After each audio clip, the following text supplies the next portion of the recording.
যার লেখা পড়ে আমাদের প্রাণের সাহস আসে, আসে দৃঢ়তা। তোমরা সবাই জানো কবিগুরু এবং কবি নজরুল বাংলা ও বঙ্গবাসীর দুইজনের দুই স্তম্ভ ছিলেন। উপস্থিত সকল গুরুজনকে এই রবীন্দ্র নজরুল সন্ধ্যায় জানাই প্রণাম। আমরা আমাদের অনুষ্ঠান শুরু করছি এক সমবেত সঙ্গীতের মাধ্যমে, বিপদে পড়ে রক্ষা করো।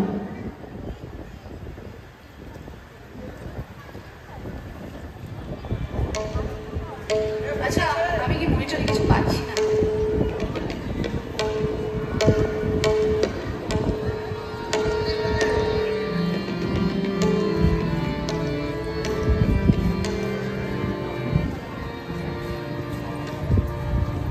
কিছু পাচ্ছি না। কথাটা আসছে রবীন্দ্র নজরুল সন্ধ্যায় আমাদের গানঘরের খুদে এবং একটু বড়, খুব বেশি বড় না, সব সদস্যরা মিলে আমাদের নিবেদনে লিখেছি।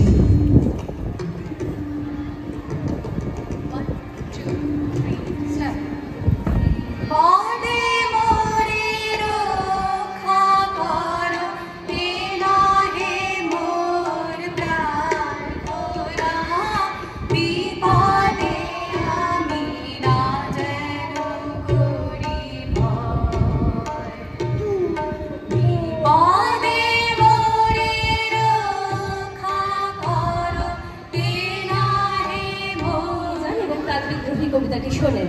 বিদ্রোহী কবিতাটি শোনার পর তিনি চমকে যান এবং কবি কাজী নজরুলকে জড়িয়ে ধরেন এবং তিনি বলেন যে তুমি হবে আমাদের ভবিষ্যৎ সাহিত্যের উত্তরাধিকার। এরপর আমরা শুনে নেব কবিগুরুর লেখা সেই অমর কবিতা মাস্টারবাবু।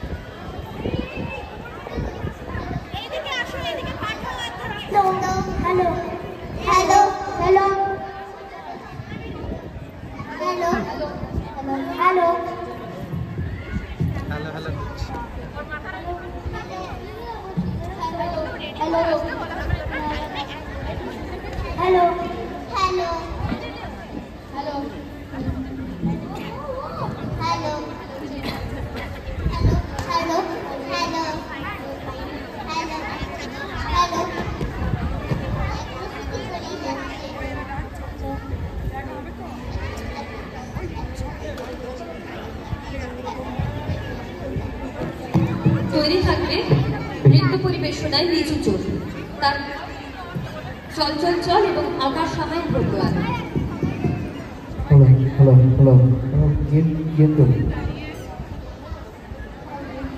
শুরু হচ্ছে মাস্টারবাবু।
নিবেদন। চল চল চল।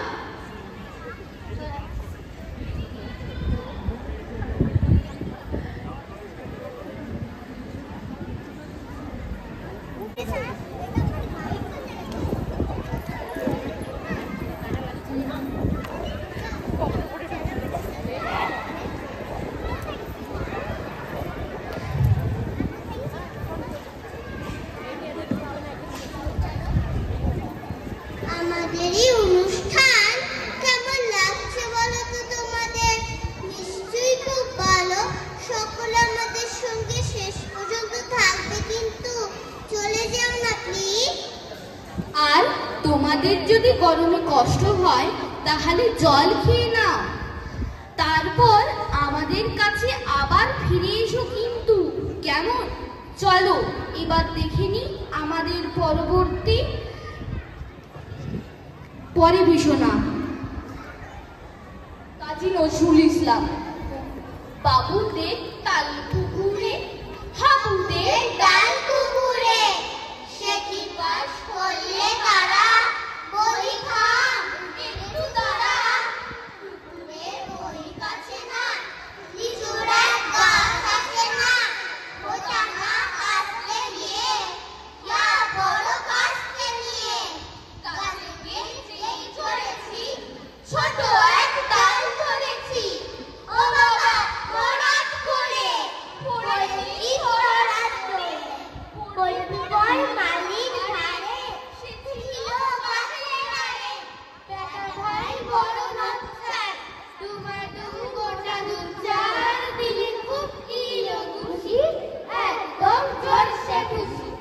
আইলো আগে কাপড় দে বাবা লাগিয়ে কাপড় লাগিয়ে টেনো দেয়াল দেখিয়ে ফিরলে শিয়াল। আরে না শিয়াল কোথায়? ফেলোটা দাঁড়িয়ে ঘোড়া দেখেই না কি উঠা, পুকুরও ঝুললো ছোটা। আমি কই কম্ম খাবার পুকুরে করবে সাবার। বাবা গো মা গো বলে পাঁচিলের বকল বলে ঢুকে গিয়ে বসে ঘরে জানালা আসলো ধরে। জাগো ফেরে কাল খুলি ভাই চুরিকে আর যদি যায়, তবে মোর নামই মিছা পুকুরে চান্ডা টিকা। সে কি ভাই যায় রে ভোলা মাইল পিকনিক ভোলা।